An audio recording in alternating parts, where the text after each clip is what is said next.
اس کو 12 سال کی عبادت کا ثواب عطا فرما دیتے ہیں۔ 6 رکعت پڑھنے پر 12 سال کی عبادت کا ثواب ملا تو سوچئے یہ کتنا بڑا انعام ہے۔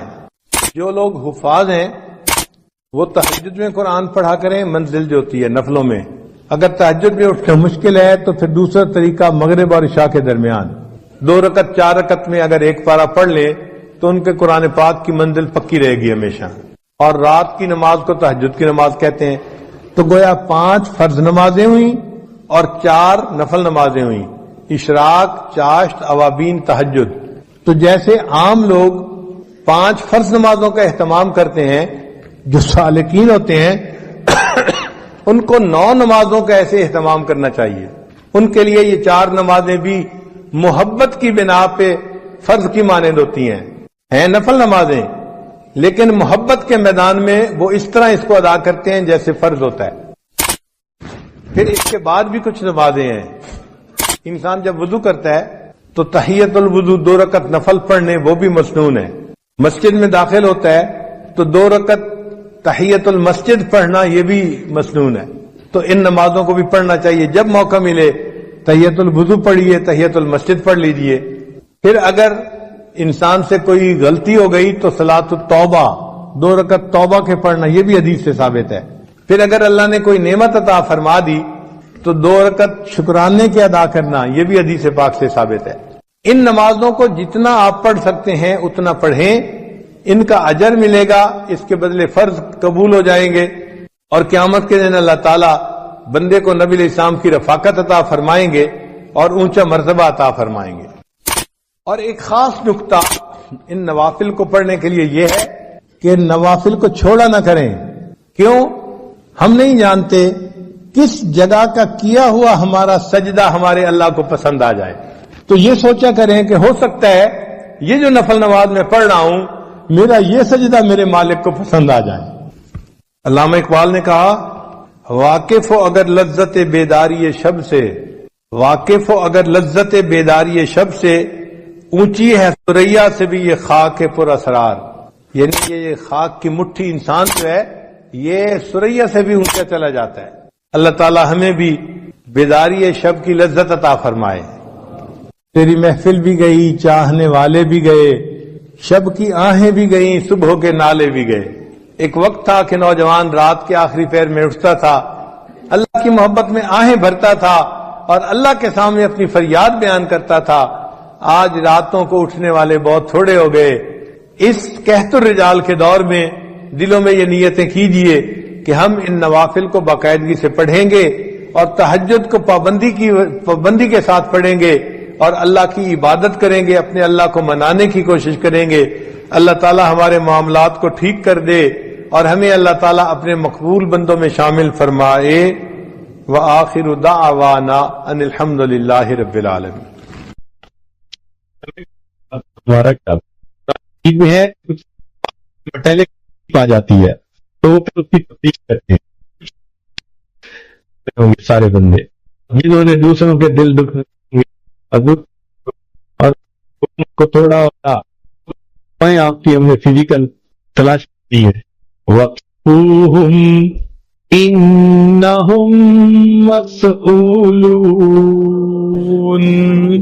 ان کو روک لیجئے، ہم نے ان کا ٹرائل لینا ہے، ہم نے ان سے تفتیش کرنی ہے، پوچھ گچھ کرنی ہے۔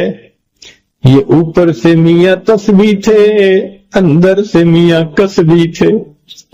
اوپر سے انہوں نے چہرے بنا لیے تھے نیکوں والے، گھر بیوی کا دل دکھاتے تھے، ماں کو ستاتے تھے، والد کو دکھ دیتے تھے، بھائی کو دکھ دیتے تھے، یہ اللہ کے بندوں کے لیے وبال جان بنے ہوئے تھے۔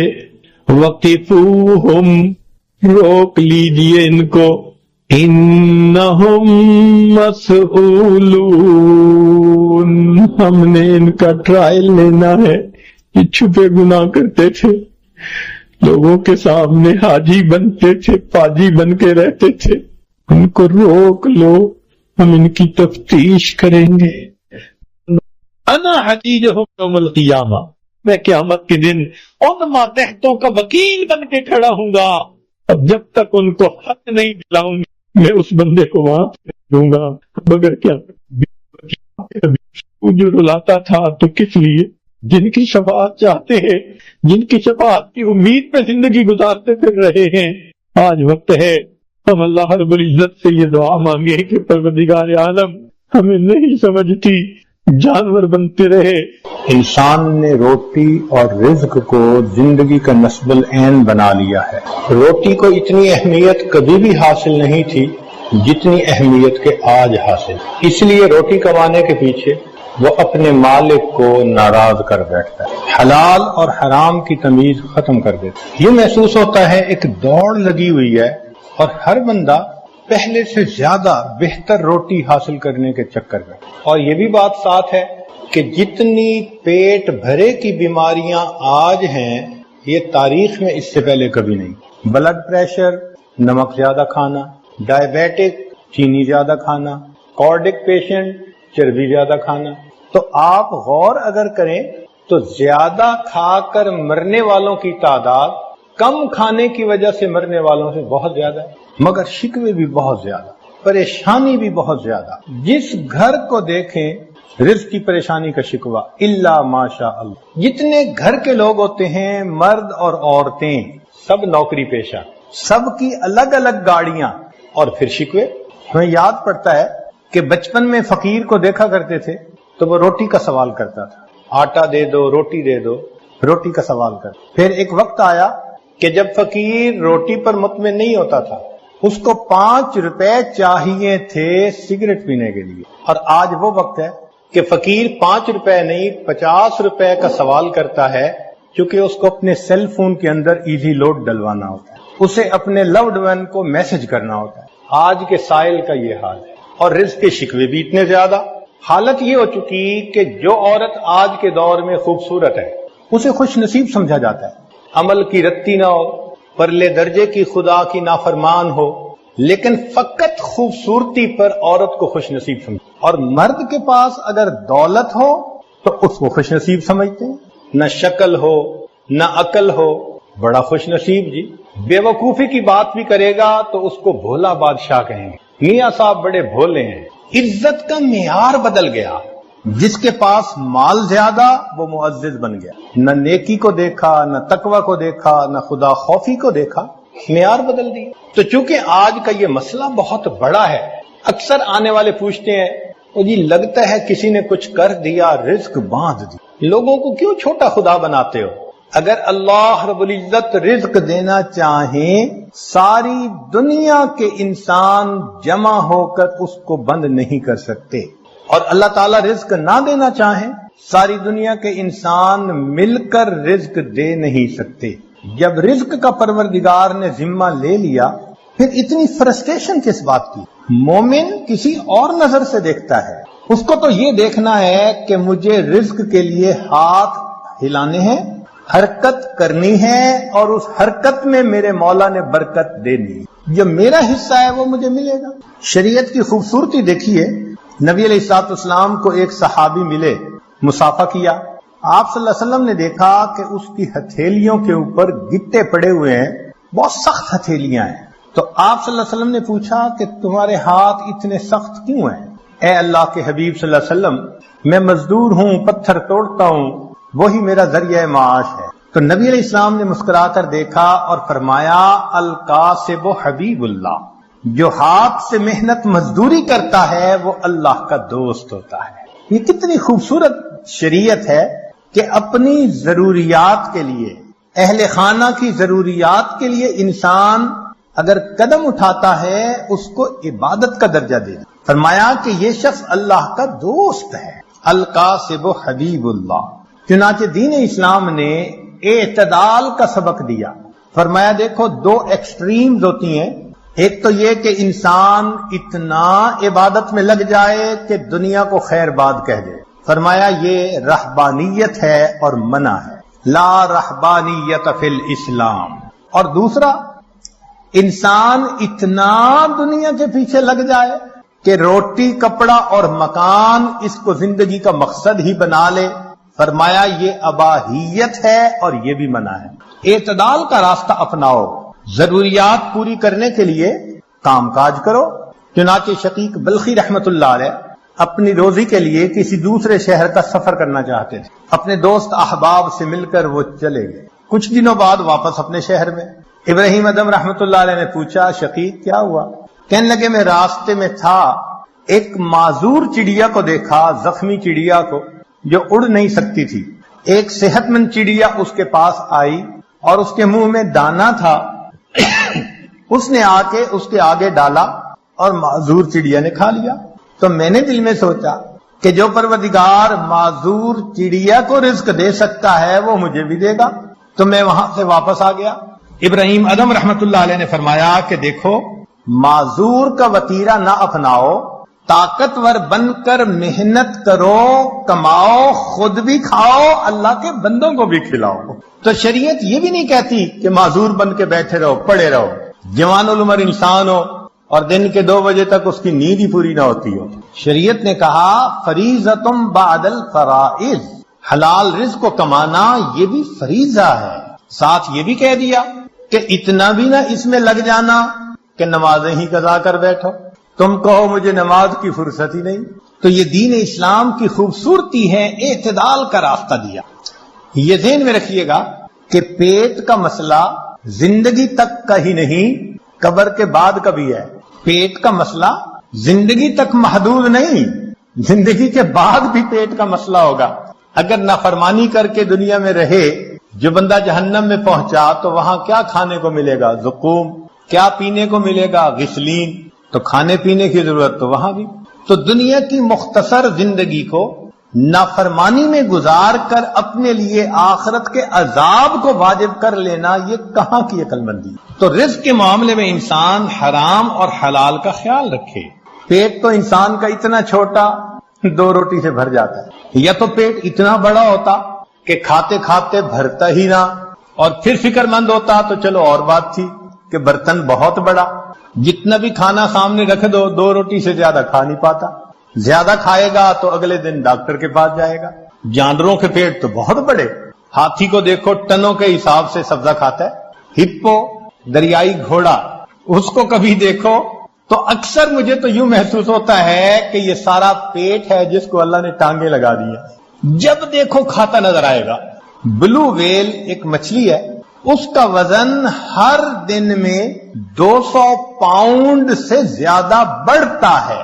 بندے کا تو وزن ہی 200 پاؤنڈ نہیں ہوتا. تو جس مچھلی کا پیٹ اتنا بڑا کہ وزن روزانہ 200 پاؤنڈ بڑھے تو خوراک کتنی ہوگی؟ اللہ اس مخلوق کو بھی رزق دے رہا ہے. تو 2 روٹی کھانے والا انسان پریشان. حال دیکھو کہ پرندے گھر سے خالی پیٹ نکلتے ہیں، شام واپس آتے ہیں تو پیٹ بھرے ہوتے ہیں. اور یہ بندہ صبح سویرے ناشتہ کر کے پیٹ بھرا گھر سے نکلتا ہے، شام واپس آتا ہے پیٹ خالی، بھوک لگی ہوتی ہے. بیوی کو کہتا ہے جلدی کھانا لگاؤ. پیٹ کو بھر لینا ہی تو صرف کام نہیں ہے نا. حدیث مبارکہ اکثر شبعان فی الدنیا اکثر جوعن فی الآخرہ، جو دنیا میں اکثر پیٹ بھرا رہے گا وہ آخرت میں اکثر پیٹ خالی رہے. تو یہ مقصد زندگی نہیں ہونا چاہیے. ہاں انسان کی ضرورت ہے، ضرورت کے درجے میں اس کو پورا کرنا چاہیے. علماء نے عجیب بات لکھی کہ پیٹ بھر کر کھانے کی جس کو عادت ہو اس کی نصیحت کا دوسروں پہ اثر نہیں ہوتا، اور خود اس کے اوپر دوسرے بندے کی نصیحت کا اثر نہیں ہوتا. فتاوی ہندیہ میں یہ بات لکھی. اس بات کی طرف بھی ذرا غور کریں کہ کہیں ایسا تو نہیں ہمارے سیاہ کارناموں نے ہمارے رزق کے دروازوں کو بند کروا دیا ہو. کیوں چھوٹی چھوٹی اس بات پہ کسی نے جادو کر دیا، کوئی جنات کا اثر، کوئی فلاں اثر. خام مخواہ عاملوں کے پیچھے بھاگتے پھرتے ہیں ایمان خراب کر. اگر کمرے میں اندھیرا ہو تو انسان سوچتا ہے کہ کھڑکیاں دروازے بند ہیں. یہ نہیں کبھی سوچتا کہ کسی نے کوئی عمل کر دیا، کمرے میں اندھیرا ہو گیا. ایک کھڑکی کھولتا ہے، ادھر سے روشنی نہیں آ رہی، دوسری کھڑکی کھولتا ہے، تازہ ہوا نہیں آ رہی، دروازہ کھول دیتا ہے. ہم بھی سوچیں کہ ہمارے اوپر اگر یہ معاملہ ہے تو ان دروازوں کو کس چیز نے بند کیا، اور اب ان دروازوں کو ہم کیسے کھول سکتے ہیں؟ نکتے کی بات، تدبیر پیالہ ہے اور اللہ ہی دینے والا ہے. تدبیر پیالہ ہے اور اللہ ہی دینے والا ہے. تو جب پروردگار دینے والا ہے تو پرواہ کس بات کی؟ اسی لیے اللہ رب العزت نے مال کو خیر کہا. انہ لحب الخیر لشدید. مال کو قیامہ کہا. قرآن مجید میں دو چیزوں کو قیامہ فرمایا. ایک بیت اللہ کو، جعل اللہ الکعبۃ البیت الحرام قیاما للناس، اس لیے کہ بیت اللہ انسان کی روحانی زندگی کے قیام کا سبب. اور مال کو قیامہ کہا، وَلَا تُؤْتُوا السُّفَهَاءَ أَمْوَالَكُمُ الَّتِي جَعَلَ اللَّهُ لَكُمْ قِيَامًا، یہ انسان کی جسمانی زندگی کے قیام کا سبب. اور آج کے دور میں مال انسان کے ایمان کے لیے ڈھال ہے. آج کے دور میں مال انسان کے ایمان کے لیے ڈھال ہے، ورنہ جس کے پاس مال نہیں وہ تو لوگوں کی جیب کا رومال ہے. جیب کا رومال ناک صاف کی پھینک دیا. غریب آدمی کا آج یہی حال، لوگ مطلب نکالتے ہیں ایک طرف، حیثیت ہی نہیں معاشرے میں. رزق کے معاملے میں دو باتیں اہم ہیں. ایک تو یہ کہ رزق بھی انسان کو تلاش کرتا ہے، موت بھی انسان کو تلاش کرتی ہے، مگر رزق موت سے زیادہ تیز رفتار ہے، موت سے پہلے بندے تک پہنچتا ہے. اور دوسری اہم بات کہ سود کا کام کرنے سے انسان اللہ کا دشمن بنتا ہے، اللہ سے جنگ کرتا ہے. جو چٹان سے سر مارے گا سر ہی پھوڑے گا، جو اللہ سے جنگ کرے گا اپنی تباہی کا خود ذمہ دار. ظاہر آنکھ کیوں دیکھتی ہے؟ بینک سے قرضہ لے لو، بزنس اچھا چلے گا. ان بینک کے قرضوں کے پیچھے ہم نے ہزاروں کو بینک رپٹ ہوتے ہوئے دیکھا ہے. تو سود کی وجہ سے مال کی برکت ختم اور زکوٰۃ کے ادا کرنے سے مال کی برکت شروع. جس بندے نے زکوٰۃ نکالنی شروع کر دی اس کے مال میں اللہ نے برکت ڈالنی شروع کی. اور برکت کس کو کہتے ہیں؟ کہ وہ رزق انسان کے لیے کافی وافی شافی ہو جاتا ہے، غیروں کے سامنے ہاتھ نہیں پھیلانے پڑتے.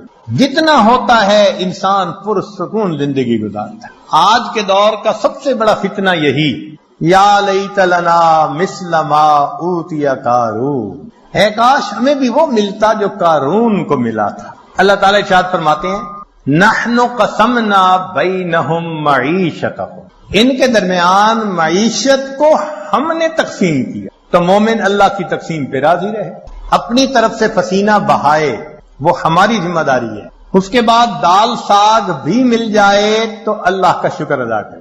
داؤد علیہ السلام کو فرمایا گیا کہ اے داؤد، اگر تجھے کھانے میں کبھی سڑی ہوئی سبزی ہی مل جائے تو سبزی کو نہ دیکھنا، اس بات کو دیکھنا کہ میرے پروردگار نے جب رزق کو تقسیم کیا تو میں اسے یاد تھا.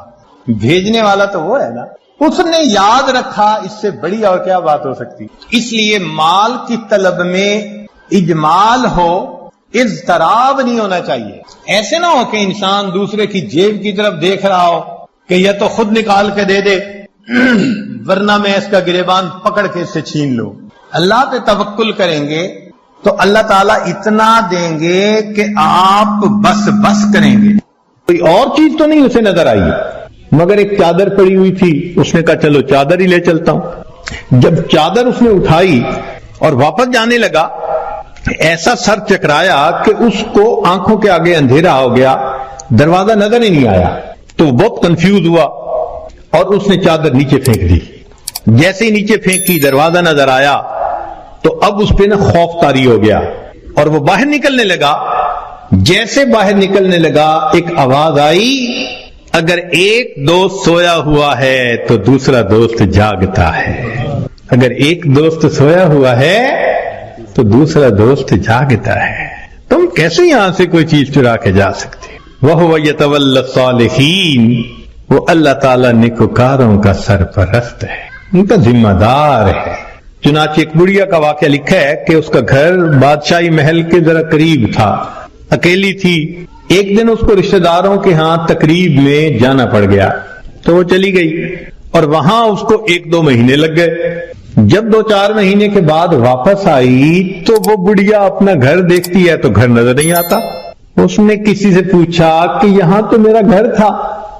انہوں نے کہا بھئی تو یہاں تھی نہیں اور یہ بادشاہ کے محل کو تھوڑا سا ایکسٹینڈ کرنا تھا، تو جب 2-4 دن دیکھا کہ کوئی یہاں ہے ہی نہیں تو تمہارا تالا پولیس نے کھول لیا، اندر بھی کچھ اتنا تھا نہیں تو تمہاری کوٹری کو گرا کے بادشاہ کے محل کی ایکسٹینشن کر دی گئی. تو جب اس بڑھیا نے یہ سنا نا کہ تم تو یہاں تھی نہیں اس لیے تمہارے گھر کو گرا دیا گیا، تو بڑھیا نے آسمان کی طرف دیکھ کے کہا اللہ میں تو یہاں نہیں تھی، تو تو یہی تھا میں یہاں نہیں تھی تو تو یہی تھا۔ یہ لفظ اس کے کہنے تھے کہ جو ایکسٹینشن کی ہوئی عمارت تھی اس کی چھت زمین کے اوپر آ گئی۔ نیک لوگ دنیا میں لاوارث نہیں ہوا کرتے، اللہ ان کا وارث ہوتا ہے۔ اگر ہمیں اپنے والد کے وارث ہونے پہ اتنا اطمینان ہوتا ہے، بیوی کو خاوند کے وارث ہونے پہ اتنا اطمینان ہوتا ہے، تو اگر کسی کا وارث اللہ رب العزت بن جائے تو سوچو پھر اس کے کیا مزے ہوں گے۔ اس کی مثال یوں سمجھیے کہ ہم نوجوان کالج یونیورسٹیوں میں پڑھتے ہیں نا، تو اگر تو ان کا جی پی اے بہت اچھا ہو تو فل اسکالرشپ مل جاتا ہے، اور فل اسکالرشپ والے بچے کو پڑھنے میں کوئی دقت ہی نہیں ہوتی۔ اور جی مجھے فل میڈیکل ڈگری کرنے کے لیے اسکالرشپ مل گیا، مجھے کوئی فکر نہیں۔ اور جس بندے کو اسکالرشپ نہیں ملتا اس کو میڈیکل کرنا قرضوں کے بوجھ میں دب جاتا ہے بیچارہ۔ ہم نے بچوں کو دیکھا ان ملکوں میں ساری عمر نوکریاں کر کے بڑھاپے تک اپنے زمانے طالب علمی کے قرضے اتارتے رہتے ہیں۔ تو جس کو فل اسکالرشپ مل جاتا ہے پھر اس کا تو معاملہ ہی کچھ اور ہوتا ہے۔ یوں سوچئے کہ ایک 100 منزلہ عمارت ہے اور اس میں لفٹ لگی ہوئی، ایلیویٹر لگا ہوا ہے، اور ہمارا کام ہے بس پش دبا کے دروازہ کھولیں اور سوار ہو جائیں، تو پھر 100ویں منزل پہ پہنچنا تو کوئی مشکل نہیں نا۔ اور ایک 100ویں منزل سے رسہ نیچے لٹکا ہوا ہے، اب ایک بندہ رسے سے چڑھنا چاہتا ہے، کتنا پریشان ہوگا، کتنا وہ مصیبت میں پڑے گا، کتنا بڑا رسک لے گا، اور اگر رسہ ہاتھ سے چھوٹ گیا تو مر بھی سکتا ہے۔ جیسے ایلیویٹر سے اوپر جانا اور رسے سے اوپر جانا کتنا دونوں میں فرق ہے، اس سے زیادہ فرق ہے اللہ کی سرپرستی میں آ کے زندگی گزارنا ایلیویٹر سے منزل پہ پہنچنے والی بات ہے، اور گناہوں کے ساتھ رسے سے لٹک کے زندگی گزارنا 100 منزلوں پہ جاننے والی مشکل بات۔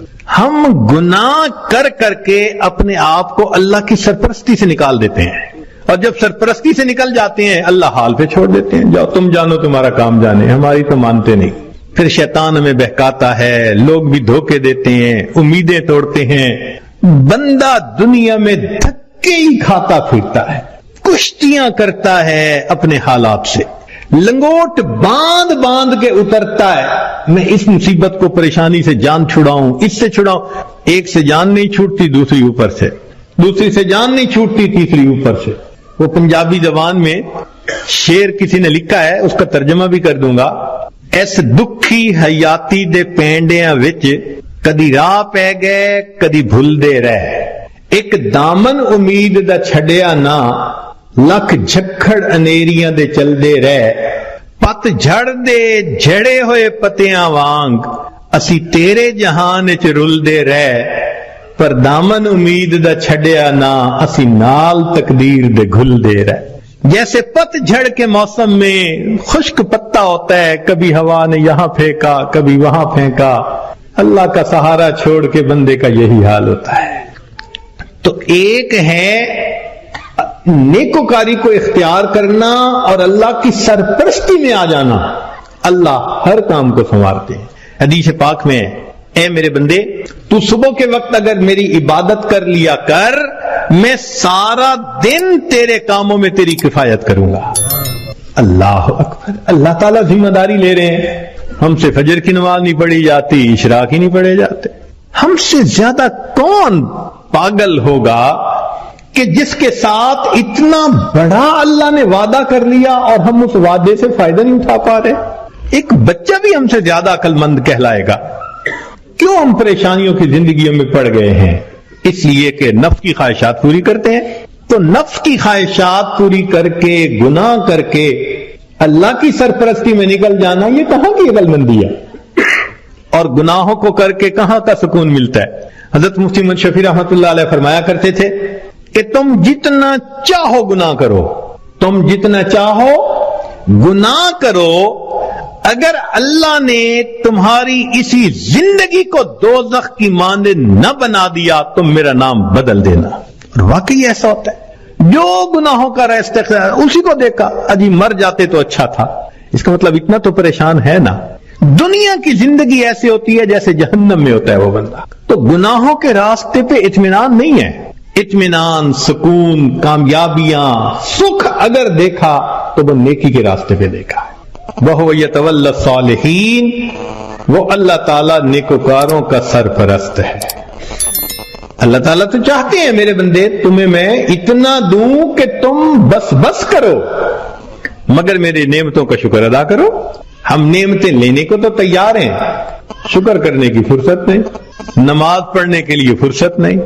اللہ نے فرمایا کہ تم غیر محرم سے نظر کی حفاظت کرو، میں عبادت میں لذت عطا کروں گا. نظر کی حفاظت نہیں ہوتی، دعائیں مانگتے ہیں اللہ نماز کی حضوری عطا فرما دے. نماز کی حضوری کیسے ملے گی جب اس کی شرط ہی پوری نہیں ہوئی؟ جب نگاہوں نے جھکنا ہی نہیں سیکھا تو نماز کی حضوری تو آؤٹ آف کوسچن ہے نا. پھر تو ہم سوچیں کہ ہم خود بخود پریشانیوں کے راستوں پہ چل رہے ہیں، کانٹوں کے راستوں پہ چل رہے ہیں اپنے نفس کی خواہشات کی وجہ سے. اللہ تعالیٰ اس لیے اپنے بعض بندوں کو خوب دیتا ہے، کیوں کہ میرا شکر ادا کریں. شکر ادا نہیں کرتے، اللہ تعالیٰ لے لیتے ہیں. جو پروردگار دینا جانتا ہے وہ پروردگار لینا بھی جانتا. پھر کہتے ہیں حضرت صاحب ایک وقت تھا مٹی کو ہاتھ لگاتے تھے سونا بن جاتی تھی، آج تو سونے کو بھی ہاتھ لگاتے ہیں تو مٹی ہو جاتا ہے. حالات بدل جاتے ہیں اس لیے کہ ان کے تقاضوں کو پورا نہیں کیا ہوا ہوتا. چنانچہ بنی اسرائیل کے 3 آدمی تھے، ان کا ایک واقعہ عجیب ہے، بڑا سبق آموز ہے. ان میں سے پہلے بندے کے پاس ایک آدمی آیا اور اس کو کہا بھئی تمہاری کوئی پریشانی؟ اس نے کہا پریشانی تو بہت ہے. کیا؟ اس نے کہا بھئی یہ پھل بہری ہے، یہ جو سفید داغ جسم پہ ہو جاتے ہیں، برس کا مریض ہوں میں، اور میری شکل اتنی بری ہو گئی ہے کہ میں نہ مسجد جا سکتا ہوں نہ کسی کے سامنے بیٹھ سکتا ہوں. لوگوں کو کراہت ہوتی ہے مجھ سے، اور لوگ مجھے نیچی نظر سے دیکھتے ہیں، کم نظر سے دیکھتے ہیں. تو ایک تو میری یہ پریشانی ہے کہ برس کی بیماری ختم ہو جائے، اور دوسرا رزق کی بھی بڑی تنگی ہے. اس نے دعا دی اللہ اس کی بیماری کو دور کر دے اور اس کا رزق وسیع کر دے. اللہ تعالیٰ نے اس کی بیماری بھی دور کر دی اور اس کو ایک گائے عطا فرمائی، اونٹنی عطا فرمائی. اور اونٹنی کی نسل اتنی بڑھی کہ وہ تھوڑے عرصے میں ہزاروں اونٹوں کا مالک بن گیا، بڑا ملٹائی ملینر ہو گیا. وہ بندہ دوسرے کے پاس گیا، اس سے کہا بھئی آپ کی کوئی پریشانی؟ اس نے کہا جی سر پہ بال نہیں ہے، گنجا ہوں اور جہاں بیٹھتا ہوں لوگ میرا مذاق اڑاتے ہیں، اور دوسرا یہ کہ کاروبار بھی میرا نہیں چلتا تو رزق کی بھی پریشانی ہے. اس نے دعا دے دی اللہ اس کے بیماری کو بھی دور کر دے، اس کو رزق میں بھی برکت دے دے. اللہ کی شان کہ اس کے سر پہ خوبصورت بال بھی اگائے اور اس کو ایک گائے ملی، اور گائے کی نسل اتنی بڑھی کہ وہ تھوڑے دنوں میں سینکڑوں گایوں کا مالک، امیر آدمی بن گیا.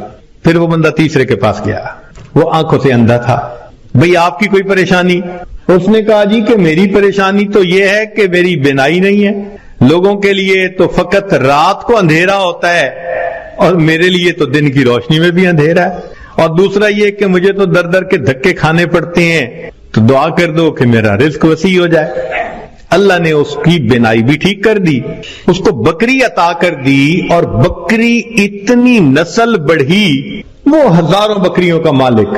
یہ تینوں بندے اپنے وقت میں بنی اسرائیل کے بڑے امیر بندے کہلانے لگے، کروڑوں میں کھیلنے لگے. این جب ان کی شہرت تھی، عزت تھی، مال و دولت کی ریل پیل تھی، تو اب پہلے کے پاس وہ بندہ آیا اور کہنے لگا کہ بھئی میں محتاج ہوں اور اللہ کے نام پہ آپ سے مانگنے کے لیے آیا ہوں، اللہ ہی نے آپ کو سب کچھ دیا ہے، آپ کے پاس تو کچھ نہیں تھا، تو پلیز آپ مجھے کچھ اللہ کے نام پہ دے دیں. اس کو بڑا غصہ آیا، میں کہ یہ تم نے کیسی بات کی ہے کہ تمہارے پاس کچھ نہیں تھا؟ میں تو شروع سے ایسا اور امیر اور یہ اور وہ، مفت کا کہیں سے پیسہ ملا ہے میاں؟ میں نے کمائی کی ہے، محنت سے کمایا ہے، فلاں کی ہے. خبردار جو تم نے ایسی بات کی کہ تمہارے پاس کچھ نہیں تھا.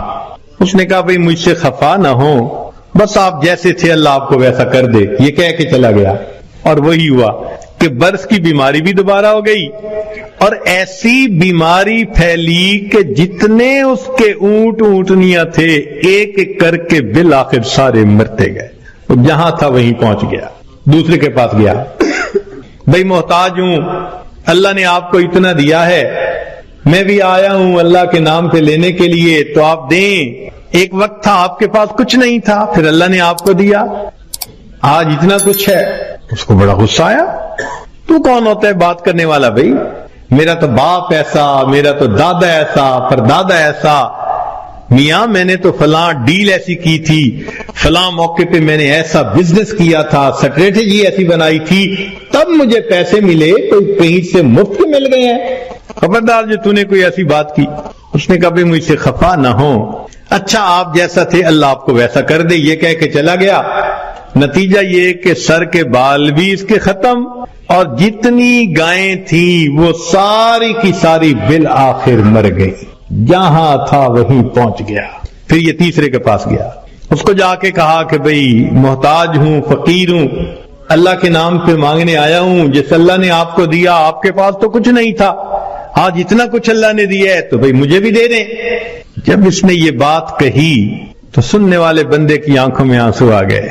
اس نے کہا تم نے بالکل سچ کہا, میں اندھا تھا, در در کے دھکے کھاتا تھا, لوگوں سے بھیک مانگتا تھا. کوئی خدا کا بندہ آیا, اس نے مجھے دعا دی تو اللہ نے میری بینائی بھی ٹھیک کر دی, اور مجھے ایک بکری رب نے دی تھی, پھر اس ایک بکری میں اللہ نے برکت ڈال دی. آج تو میاں دو پہاڑوں کے درمیان جتنی بکریاں پھر رہی ہیں یہ ساری میری ہیں. تم آج اللہ کے نام پہ مانگنے آئے ہو, جتنی بکریاں دل چاہتا ہے اس وادی میں سے تم لے کے چلے جاؤ. جب اس نے یہ بات کہی تب اس مانگنے والے نے کہا کہ میں تو فرشتہ ہوں, اللہ تعالیٰ نے 3 بندوں کے پاس امتحان کے طور پر بھیجا تھا, 2 اپنی اوقات کو بھول گئے, تو نے اپنی اوقات کو یاد رکھا. اللہ تجھے تیرا رزق نصیب فرمائے. یہ بندہ ساری زندگی امیر تر بندہ بن کر زندگی گزارتا. دیتا تو اللہ ہی ہے نا ہر ایک کو, تو جب دیتا ہے تو پھر اس کا شکر گزار بندے بھی بنے. مگر ہم نہ شکریاں کرتے ہیں, گناہ کرتے ہیں, جس وجہ سے پھر مصیبت کو دعوت دیتے ہیں. تو راستے زندگی گزارنے کے 2 ہیں, ایک ہے نیکوکاری کا راستہ, ایک ہے بدکاری کا راستہ, منمانی کا راستہ. اگر آپ غور کریں تو آج کے دور میں منمانی کی زندگی گزارنے والے بہت زیادہ, اور ہر حال میں اللہ کی مان کے چلنے والے بہت تھوڑے. نتیجہ کیا ہے؟ مسائل حل نہیں ہو رہے, پریشانیاں بڑھتی جا رہی ہیں, ادھر ذلت ادھر ذلت, ادھر پریشانی ادھر پریشانی. اس کی وجہ یہ ہے کہ ہم نے اپنے آپ کو اللہ کی سرپرستی میں دیا ہی نہیں. اگر دے دیتے تو دنیا میں اللہ ہمارے تمام غموں کے لیے کافی ہو جاتے. ہماری مثال تو وہ ہے کہ کوئی بلینر انسان ہو اور اس کا بندہ چپڑاسی کی نوکری کے لیے درخواست دیتا پھرے, تو ہر بندہ کہے گا یار تمہارا باپ تو بلینر ہے اور تم پی این کی جاب کے لیے درخواست دے رہے ہو, سویپر کی جاب کے لیے. یہ کیا؟ وہی حال ہے. اللہ تعالی ہمیں اپنے سرپرستی میں لینے کے لیے وعدہ فرما رہے ہیں, اور ہم اللہ کے وعدے پر آنے کی بجائے خود دنیا کے جھمیلوں میں اپنے رزق کو تلاش کرنے میں لگے ہوئے ہیں. یاد رکھیے گا اللہ فرما برداروں کو بھی رزق دیتا ہے, اللہ نافرمانوں کو بھی رزق دیتا ہے. اللہ تعالی فرما برداروں کو بھی رزق دیتا ہے اور اللہ تعالیٰ نافرمانوں کو بھی رزق دیتا ہے. مگر فرق ہے, ایک ہوتا ہے کہ آپ نے پرندے کو پنجرے سے نکالا اور پیالے کے اندر دانے ڈال کے اس کے سامنے رکھ دیا, اب وہ اسی پیالے میں سے کھا رہے آرام مزے سے. یا آپ نے پنجرے سے مرغی کو نکالا اور یوں دانے پھینک دیے تو وہ دانے چگ رہی ہے مگر دانے اس کو مل رہے ہیں. یہ ہے اللہ فرما برداروں کو رزق دیتا ہے, کسی کا ایک ہی جگہ, کسی کا ٹریولنگ کے ساتھ, ادھر بزنس ادھر امپورٹ ادھر ایکسپورٹ, مگر اللہ تعالیٰ رزق دیتا ہے ان کو. یہ رزق ملتا ہے فرما برداروں کو. اور ایک رزق ہوتا ہے کہ آپ نے اگر چوہے کو پھنسانا ہو تو اس کو بھی تو آپ کنڈی کے اندر گوشت کا ٹکڑا لگا کے رکھتے ہیں,